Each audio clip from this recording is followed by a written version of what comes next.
en medio del hielo eterno, donde ningún sonido humano debería existir, un equipo militar desapareció sin dejar rastro. No fue el frío, no fue el viento, fue algo que jamás debieron despertar bajo el hielo, y lo que grabaron antes de desaparecer cambió para siempre lo que el mundo creía imposible. La noche antártica no conoce amaneceres. Durante meses, la oscuridad es absoluta, interrumpida solo por el resplandor de la aurora austral y la luz artificial de las bases científicas. Pero aquella noche, en 1983, ningún fenómeno natural podía explicar el pavor que pronto envolvería al destacamento militar enviado desde una base que oficialmente nunca existió. Un avión Hércules C-130 había aterrizado en una pista improvisada sobre el hielo. De su interior descendieron 8 hombres armados, todos con insignias cubiertas y documentos que jamás mostrarían a nadie.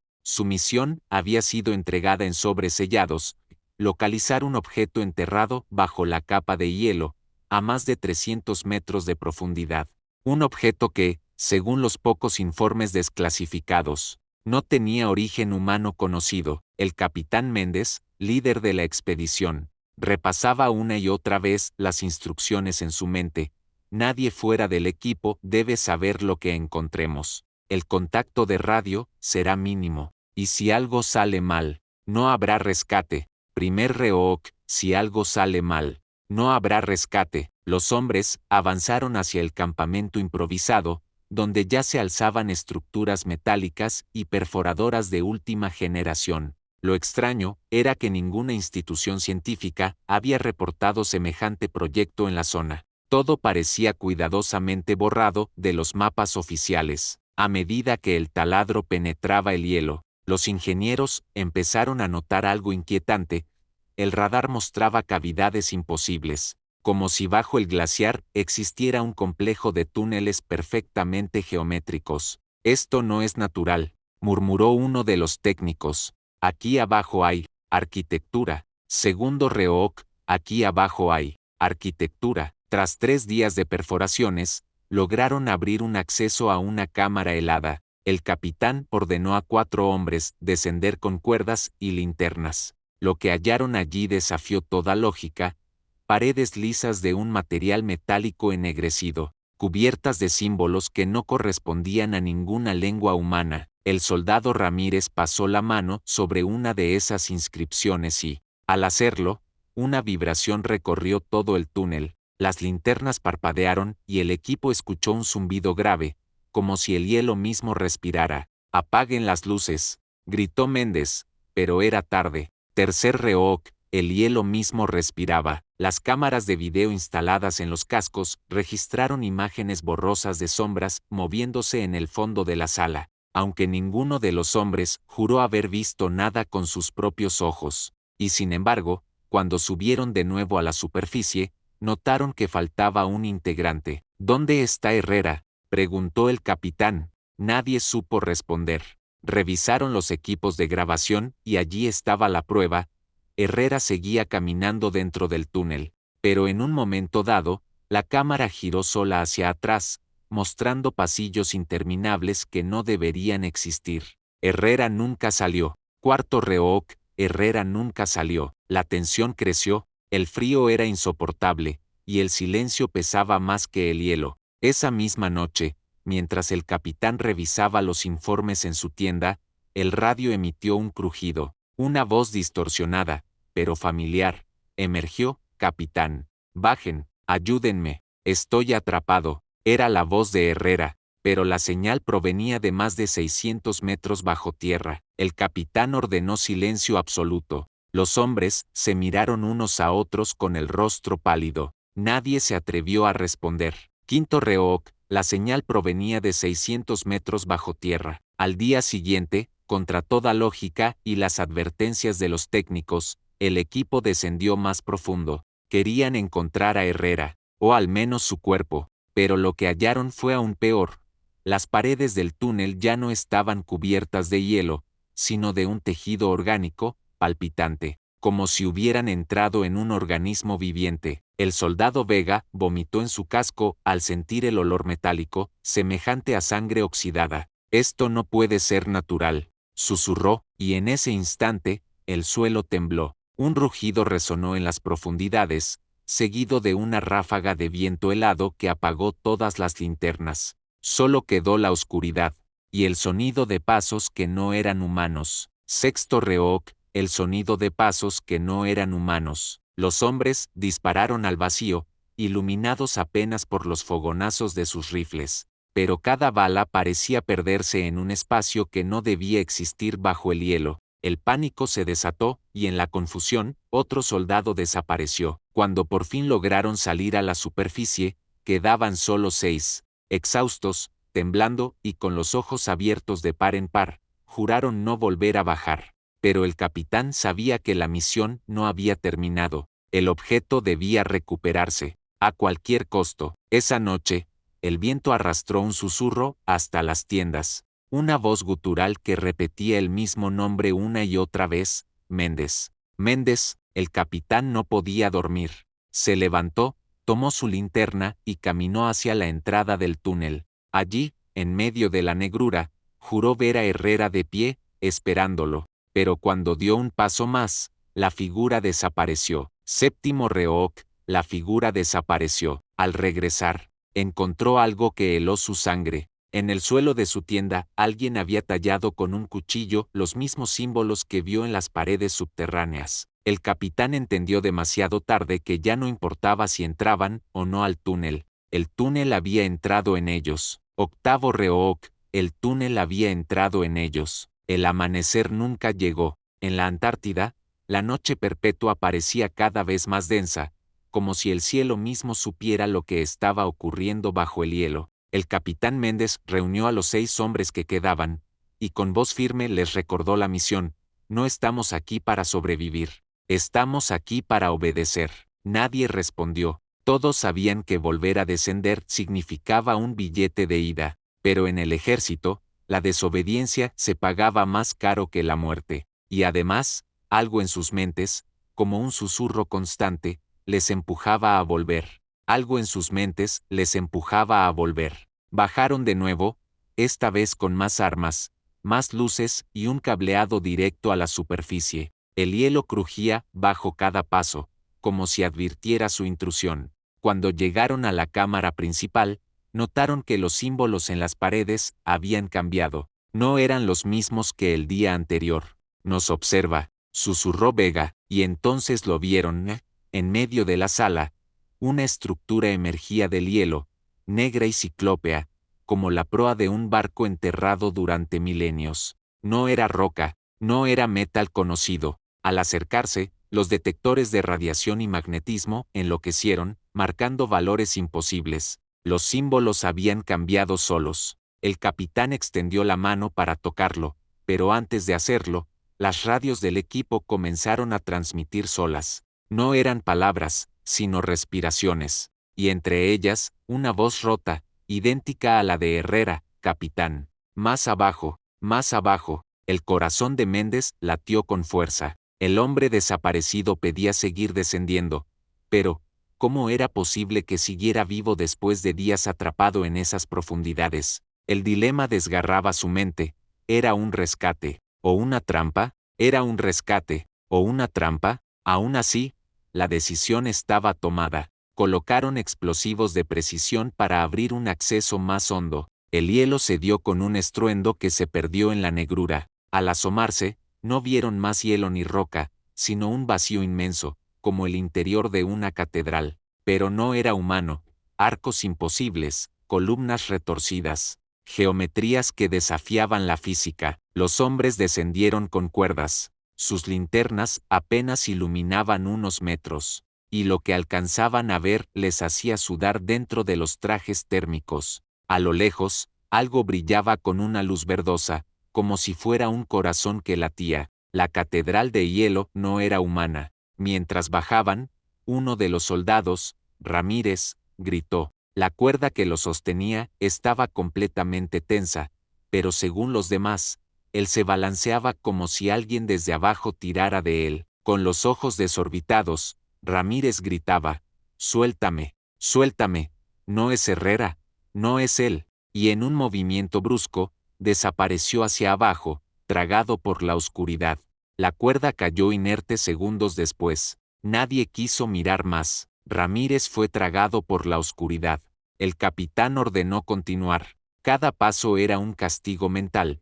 Los pasillos parecían moverse, cambiar de dirección, como si se adentraran en un laberinto vivo. Uno de los hombres encendió un cigarrillo para calmarse, y en ese instante, la llama se apagó de golpe, como si el aire fuera devorado. En la penumbra, todos escucharon lo mismo, una respiración detrás de ellos. Pero al girarse, solo había vacío. El vacío respiraba detrás de ellos. Finalmente, llegaron al corazón luminoso. Era una esfera inmensa, suspendida en el aire, cubierta por los mismos símbolos que habían visto en las paredes. La esfera palpitaba, emitiendo ondas de sonido que atravesaban el cuerpo, haciéndolos vibrar desde dentro. El técnico que aún quedaba sacó un medidor y balbuceó aterrado: esto está vivo. De pronto, la esfera proyectó imágenes en el aire. No eran visiones humanas, sino recuerdos del propio equipo. Cada uno de los soldados vio escenas de su infancia,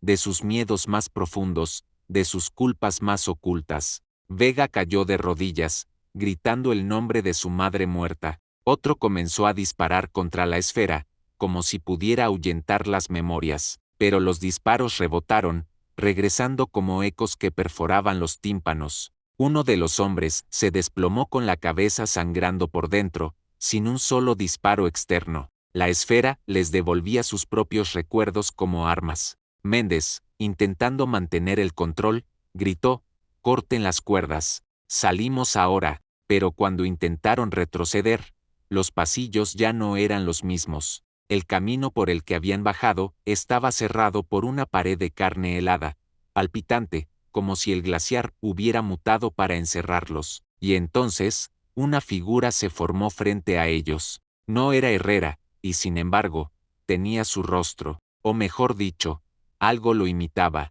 La piel colgaba como un traje mal colocado, y los ojos brillaban con la misma luz verdosa de la esfera. «¿Por qué me dejaron atrás, capitán?», dijo aquella cosa con voz hueca. No era Herrera, pero llevaba su rostro. El pánico se apoderó del grupo. Vega disparó sin pensarlo, pero las balas atravesaron al imitador, que se deshizo en humo verdoso para reaparecer unos metros más allá, sonriendo de forma antinatural. El capitán ordenó un fuego de cobertura, y mientras los hombres vaciaban sus cargadores, Méndez sacó un dispositivo que nunca debió usar, una bomba táctica de plasma, destinada a destruir cualquier cosa que no pudiera explicarse. Colocó el temporizador en 10 minutos. «Si esto no nos deja salir, nadie saldrá con vida». Solo tenían 10 minutos. Mientras el dispositivo comenzaba su cuenta atrás, la esfera latía cada vez más rápido, como un corazón acelerado al borde de estallar. El pasillo entero vibraba, y desde el fondo de la oscuridad, miles de pasos comenzaron a resonar, acercándose. No estaban solos. Nunca lo estuvieron. Miles de pasos se acercaban en la oscuridad. El temporizador marcaba las 9:58. Cada segundo resonaba en la mente de Méndez como un cañonazo. El aire dentro de aquella caverna no era aire, era una sustancia densa, vibrante, cargada de voces invisibles que susurraban frases en idiomas imposibles. El equipo, ya reducido a la mitad, se apretaba contra las paredes, mientras la esfera en el centro palpitaba como un corazón desbocado. Cada segundo que pasaba, algo más despertaba con ellos. Los pasos que venían desde el fondo se hicieron ensordecedores. No eran botas ni animales, eran arrastres, como de cientos de cuerpos moviéndose a la vez. Vega, temblando, apuntó con su rifle hacia la oscuridad, pero su dedo no dejaba de temblar en el gatillo. «Capitán, vienen hacia nosotros». Y entonces aparecieron. No eran humanos, no del todo. Eran figuras que usaban los rostros de sus seres queridos como máscaras: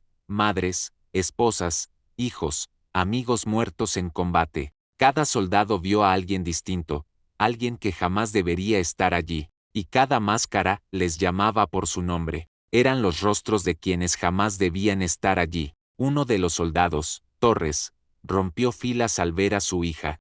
Corrió hacia ella llorando, pero en cuanto la abrazó, el cuerpo de la niña se abrió como una boca inmensa, tragándoselo entero en un segundo. No quedó ni un rastro de sangre, solo silencio. El capitán gritó: «No miren sus caras, no son reales». Pero la fuerza hipnótica de aquellas apariciones era insoportable. El tiempo seguía corriendo, las 7:42. La bomba de plasma no se detendría. Méndez sabía que tenían que abrir una salida. Dispararon todos contra la pared palpitante que había cerrado su camino, pero cada bala era absorbida por aquella carne helada, que se regeneraba en segundos. Entonces, la esfera habló, no con una voz, sino con todas las voces a la vez, la de Herrera, la de sus madres, la de sus propios pensamientos más oscuros. Quédense, aquí no existe el tiempo, no existe el dolor, solo deben entregar sus recuerdos.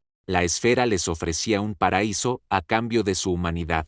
Vega, vencido, dejó caer el arma. Sus ojos se volvieron vidriosos mientras murmuraba: quizás no esté tan mal. El capitán lo abofeteó con fuerza. Eso no eres tú, soldado, resiste. Pero era inútil, el ambiente mismo drenaba la voluntad. El reloj marcaba 5:00. La bomba latía con la misma intensidad que la esfera, como si ambos corazones se reconocieran. Entonces Méndez lo comprendió: la bomba no destruiría a la esfera, la despertaría del todo. La bomba no era un arma contra el mal, era su llave para liberarlo. La revelación le golpeó como un puñetazo. ¿Quién había autorizado aquel dispositivo? ¿Quién había planeado todo esto? De pronto, una idea helada atravesó su mente: quizás ellos mismos nunca fueron enviados a destruir nada, sino a abrir lo que debía permanecer sellado. Con 3 minutos restantes, la figura de Herrera volvió a aparecer frente a él. Esta vez no fingía humanidad. Sus ojos eran pozos de luz verde, y su cuerpo se expandía y contraía como un líquido que tomaba forma de hombre. Capitán, ya es tarde, el ciclo debe cumplirse. Ustedes solo fueron las manos que quitaron la venda. Los demás soldados gritaron de terror. El imitador extendió sus brazos, y de su interior surgieron tentáculos de sombra que se aferraron a las paredes, al suelo, al aire mismo. Todo temblaba. El hielo entero se convirtió en un cuerpo vivo que despertaba. El reloj marcaba 1:59. Méndez miró a su alrededor. No había salida, no había victoria, solo quedaba una decisión: morir con su equipo, o activar manualmente el núcleo de la bomba, multiplicando la explosión, sellando para siempre aquel lugar, a costa de su propia existencia. Recordó a su esposa, a sus hijos, recordó a todos los hombres que había perdido en misiones pasadas, recordó lo que significaba ser soldado, morir para que otros no tuvieran que enfrentar el mismo horror. Tomó el dispositivo con ambas manos, lo apretó contra su pecho. «Perdónenme», y entonces, con un grito que era mitad rabia y mitad plegaria, desactivó el temporizador automático y lo cambió a manual inmediato. Una luz cegadora cubrió la caverna. La esfera chilló, un sonido que no pertenecía a este mundo, mientras sus símbolos ardían y se derretían como fuego verde. Las criaturas gritaban con miles de voces, pero una a una se desintegraban en polvo de hielo. En el último segundo, Méndez eligió arder con el enemigo. La superficie de la Antártida tembló. Satélites en órbita registraron una explosión energética que nunca se pudo clasificar. Los registros oficiales hablaron de un colapso glaciar y actividad sísmica. Nadie mencionó al escuadrón desaparecido. Solo algunos científicos, en informes censurados, dejaron una nota al margen: la señal no fue destruida, fue amplificada, ahora viaja. Y así termina esta historia. ¿Qué piensas tú? ¿El capitán Méndez salvó al mundo, o solo aceleró su condena? Déjame tu respuesta en los comentarios. No olvides suscribirte al canal, dejar tu me gusta si esta historia te mantuvo al borde del asiento, y activar la campanita para no perderte los próximos relatos de lo desconocido. Tu opinión es muy importante. Escribe en los comentarios qué habrías hecho tú en el lugar del capitán.